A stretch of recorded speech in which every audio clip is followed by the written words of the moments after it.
माझीरे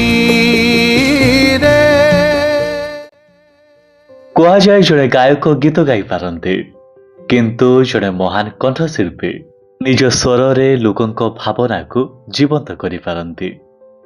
ଏମିତି ରାତି ଏ ଯେ ଅଭୁଲା ସ୍ମୃତି। ଠିକ୍ ଏମିତି ହିଁ ଓଡ଼ିଆ ସଙ୍ଗୀତ ଜଗତର ଏକ ସ୍ୱର ଥିଲା ପ୍ରଣବ ପଟ୍ଟନାୟକଙ୍କର। 1938 ମସିହା ଜାନୁଆରୀ 20 ତାରିଖରେ କଟକର ବକ୍ସି ବଜାରରେ ତାଙ୍କର ଜନ୍ମ ହୋଇଥିଲା। ପିଲାଟି ଦିନରୁ ତାଙ୍କ ମନରେ ଥିଲା ଗୋଟିଏ ସ୍ୱପ୍ନ, ସଙ୍ଗୀତକୁ ନିଜ ଜୀବନର ଏକ ସାଥୀ କରିବା।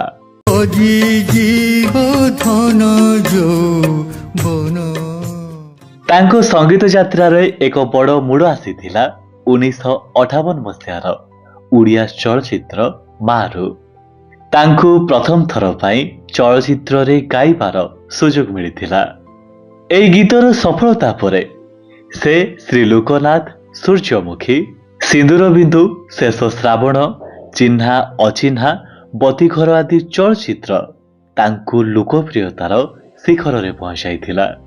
60, 70 ଓ 80 ଦଶକରେ ତାଙ୍କର ସ୍ୱର ଓଡ଼ିଆ ସିନେମାରେ ଏକ ନିଆରା ପରିଚୟ ସୃଷ୍ଟି କଲା।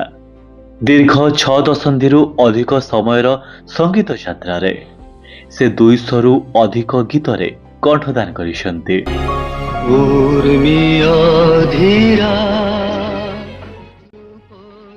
ମାତ୍ର 2024 ମସିହା ଅଗଷ୍ଟ 21 ତାରିଖରେ ଏହି ମହାନ କଣ୍ଠଶିଳ୍ପୀଙ୍କ ପରଲୋକ ହୋଇଛି।